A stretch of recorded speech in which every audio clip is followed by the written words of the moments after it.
Hello. This is to be a movie about flying, one of my very favorite subjects. In fact, there's nothing I'd rather talk about, especially during this 50th anniversary year of powered flight. Of course, I like to talk about radio and television, too. They've been mighty good to this country, boy. This is the way I make my living. But what makes that living worthwhile is to get out there in the wild blue yonder in a good airplane with the whole universe waiting for me. Not just because it's a thrill, although it certainly is that, but because I like to think that aviation, as far as it has advanced, and it certainly has come a long way, is still very young. Oh, we've come a long way since the days when my good friend, the ace of aces, Captain Eddie Rickenbacker, used to fly around in France in those Spads. The Dean of Aviation. Just think, he's been flying for nearly 40 years. Why, it's only 50 years since the Wright brothers. You know, they call me one of the old-timers in aviation, but I didn't begin to fly in earnest until 1929.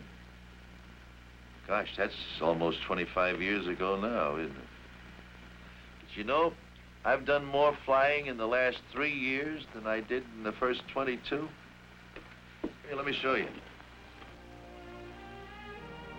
I have been commissioned in the Naval Reserve since 1939, but because of an old injury to my legs, the Bureau of Medicine and Surgery wouldn't clear me for military airplane flying until 1950. So it was in 1950, in September, that I got my Navy wings at Pensacola, the happiest day of my life. Since that time, I have qualified as a carrier pilot, as a jet pilot, as a helicopter pilot,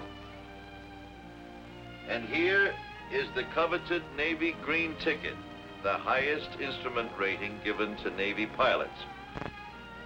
Of course, I'm very proud of all of these military certificates. But here's one here that makes me very, very, very happy. This is the certificate that Captain Eddie Rickenbacker gave me recently, making me an honorary captain in Eastern Airlines. As I was saying, planes have come a long way in the last 50 years.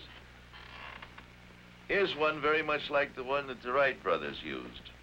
Used to make 40 to 50 miles an hour. There's still one or two of these around, too. It's a funny-looking affair, but most of the basic principles we use today were developed in this plane. It didn't fly high, and it didn't fly far, but by golly, it flew. Looks kind of like an overgrown box kite, doesn't it? Well, you can take it from me, it feels like one, too, when you're up in it.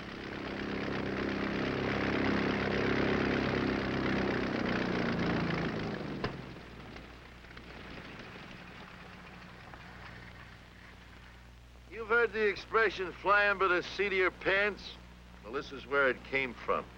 Sitting in this old bucket seat right here. See, the Wright brothers had no instruments of any kind, except a little old oil gauge down here. It tells you got some oil pressure back there. And this stick, this column, and this wheel is exactly the same as we have in the big airliners of today. When I push the stick forward, you notice that flipper comes down, it pushes the tail up and the nose down. Vice versa this way. Want to drop the right wing, do it this way. Left wing this way. And here are the rudder bars that work the rudders in the tail. You see, the principles were the same then as they are today. No difference. Here is a model of a Spad, the airplane that Captain Eddie Rickenbacker flew in World War I, only 10 or 12 years after the Wright brothers' first flight. It's a shame that it had to be used as a weapon of destruction so soon, but the war brought that on. This is Captain Rickenbacker in the plane he made famous in World War I. These old films show the dashing young skipper of the 94th Squadron leading his boys into a dogfight. The hat and the ring insignia was always present when the fighting was thickest. The wild blue yonder was really wild in those days, when there was just so much wood and canvas between you and the enemy, between you and the ground. Down in flames was the rule rather than the exception. They had no protection. They had no parachutes.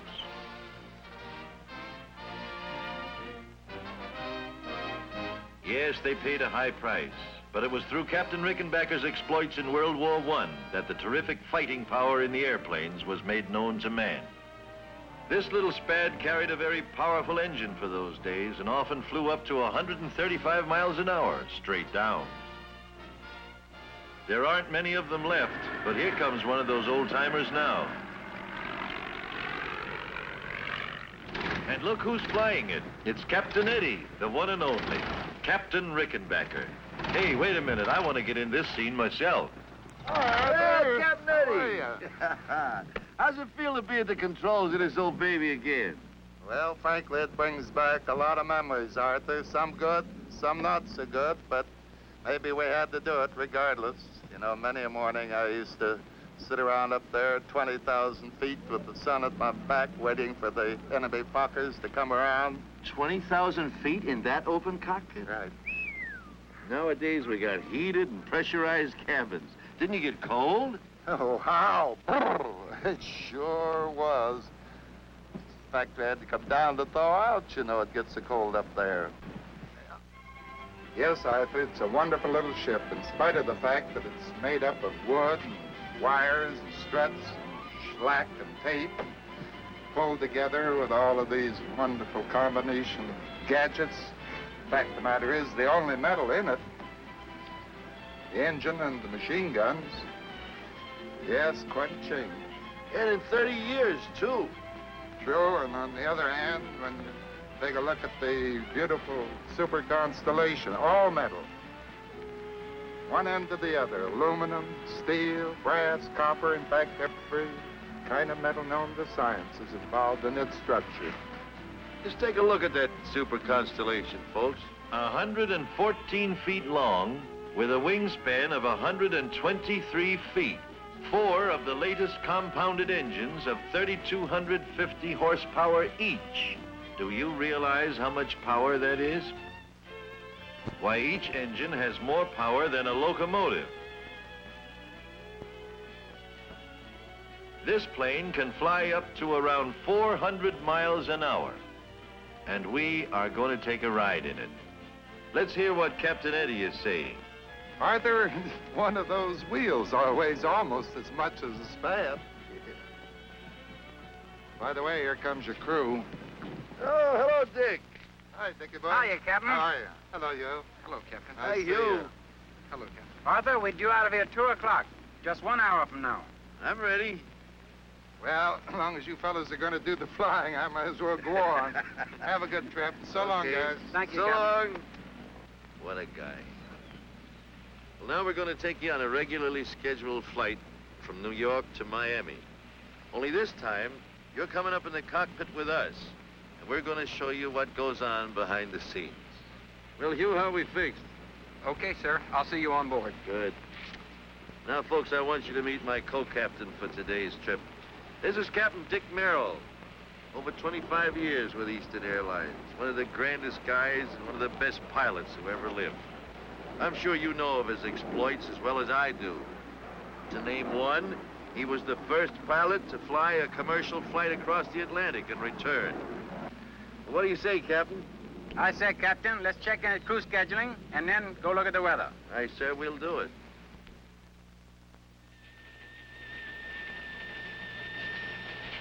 Oh, boy, look at that beautiful high. Yeah, but look at this front back here. See, how fast is that front moving? About 25 miles per hour to the east, Captain. Here's the latest map.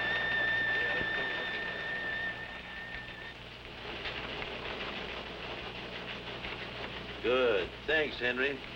Dick, let's fly down to 22,000. Sounds like a good altitude to me, Arthur. I'll go in and make out the flight plan. Okay.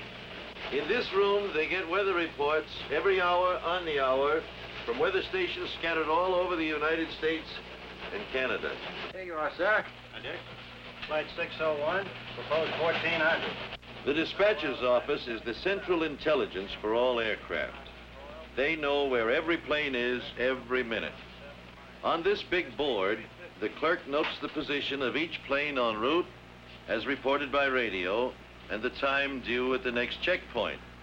We fill out our flight plan with the dispatcher, giving our exact route of flight, the altitude, the amount of fuel, and so forth. A copy of this will be filed with the Government Airways Traffic Control. Here you are, sir. How does that look to you? The dispatcher gives us official clearance, and we're on our way. Everything okay, Hugh? The ship is ready, sir. 88 passengers, Captain. Gross weight 112,000 pounds. Another full load, eh? Thanks, Al. That's what I like to see. Now, for you folks who've never been up on a flight deck before, this is it. The captain and the pilot have the flying controls at their fingertips at all times. While over here, the engineer is very busy with the engine instruments. These are the throttles, just like the accelerators on your car, one for each engine.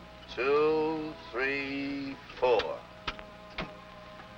This is the control column. And with it, you fly the airplane. To the right, to the left, down, up, and here are your rudder pedals down below. The airspeed indicator shows just that, how fast we are going through the air. The altimeter tells us how high we are. This vertical speed indicator tells us our rate of climb or descent. The automatic direction finder? Well, that's just what its name would imply. It points to where we want to go when we tune in a radio station with it. This is the Fluxgate Compass. And this one is the old reliable magnetic compass, just like Columbus had when he came over here. This is the omni-range bearing indicator. This is the localizer and glide path indicator, about which we'll talk a little bit more later. This is the artificial horizon. It shows the attitude of our plane with reference to the real horizon. And of course, you know that we have radio contact at all times, ship to ship, ship to ground, 2 or 3 transmitters and receivers. Now, this plane has already been very thoroughly checked by the maintenance department. And during the last hour, it was checked by our own flight engineer. But that's not enough. The pilot and the captain have 1, 2, 3 lists of checks to make before we start down the runway to take off. Okay, Dick, we'll do the before starting engines check, huh? Right. Oxygen mask. Immediately available. Brake selector. And so on through 39 separate items. Now, you passengers wonder why we sit and wait sometimes at the end of the runway. It is because the captain and the co-pilot and the crew are making these additional last-minute checks. Well, I guess we're ready to wind them up, Dick. Now switch over to intercom and talk to that gentleman outside there by the nose and get ready to start the engines.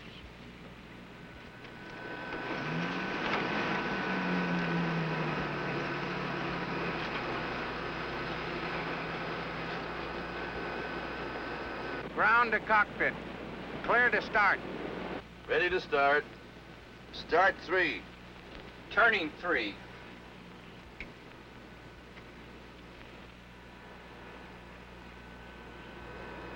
Contact 3.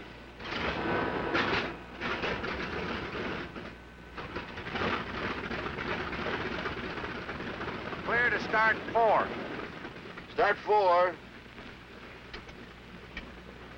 Turning 4.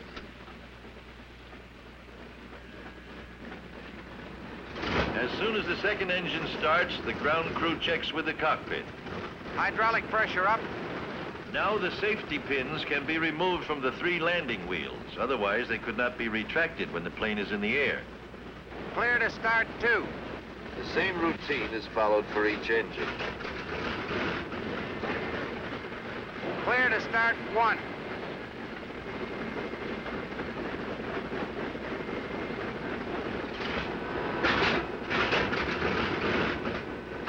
When the engines are all turning, the cockpit team goes through another checklist routine. Okay, Dick, let's do the before taxiing check. Fluxgate. Cage. Hydraulic pressure. Okay. Gear pins. 3 pins. After that, he checks by radio with the airport ground control. Idlewild ground control from Eastern Airlines trip 601. Taxiing instructions. Eastern 601, cleared to taxi, cleared to runway 13 right, 13 right, the wind south-southeast 10, altimeter 2997. Get the runway, Arthur. 15. 13 right, right? Right. 13 right, okay. Ready to taxi? Brakes off.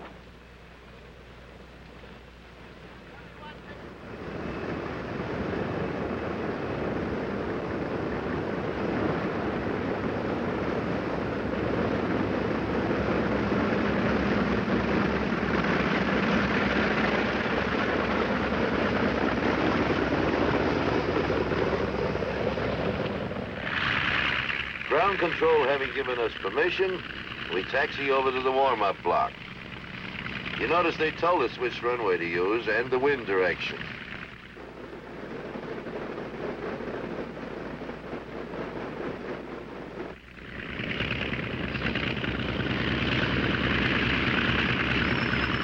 At the warm-up block, we go through the next, or before takeoff check. Trim tabs. Set. Flight instruments. Okay. Fitted heaters. Off. Mixtures. 11 items are checked this time.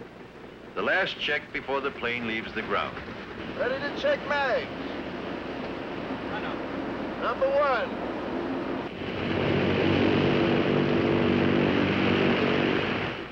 Left. Both.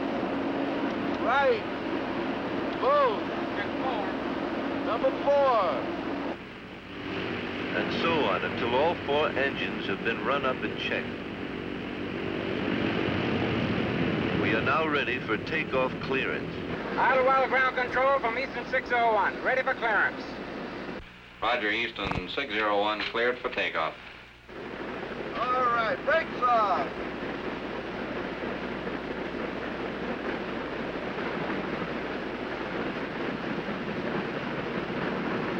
We're clear for takeoff.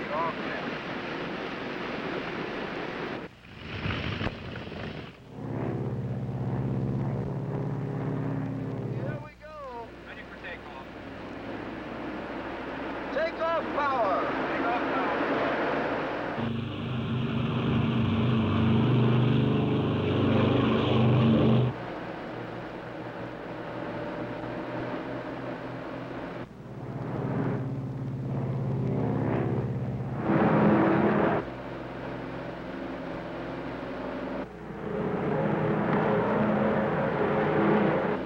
Gear up. Gear's coming up.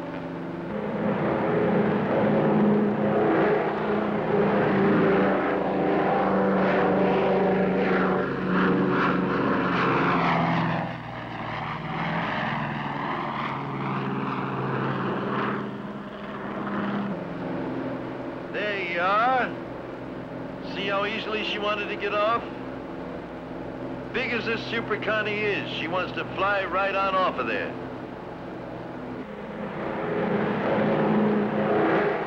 Veto power. Veto power. It's maximum except for takeoff. Flaps up. Flaps coming up. Flaps are extensions of the wing area used to give more lift during the slower speeds of takeoffs and landings. They withdraw in flight for greater speed. Climb power. Climb power.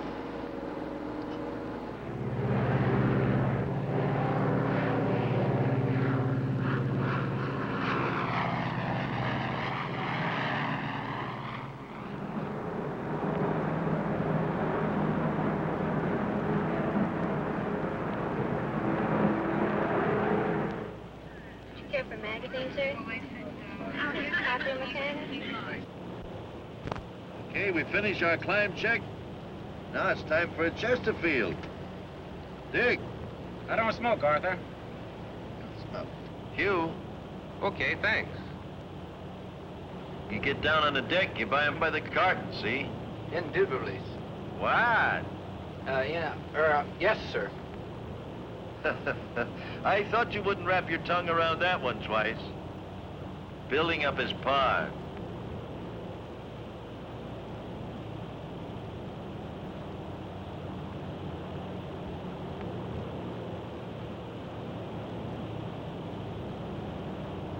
Oh boy, this is the life.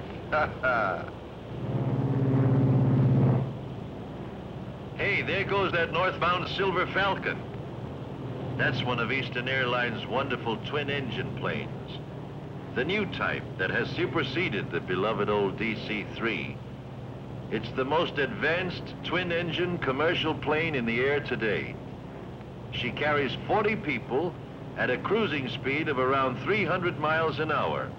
One of the most comfortable airplanes you could ever ride in. Eastern uses them to pick up passengers from intermediate points to connect with these big super connies. It's a wonderful airplane, that Silver Falcon.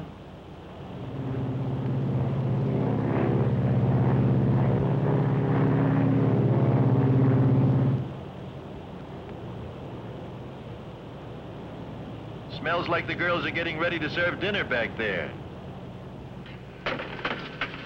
Gwen, the water's hot for tea if anyone cares for anything. Thank you, Al.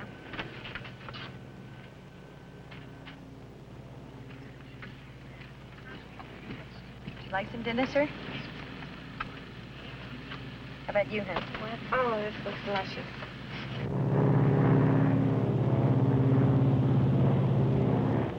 Okay, let's level off here. Cruise power. Cruise power. Now, people often ask me, I can figure out how you do this in good weather and over land, but how do you navigate when you're up over the clouds and over the ocean? Well, honestly, it's so simple, I hate to tell you.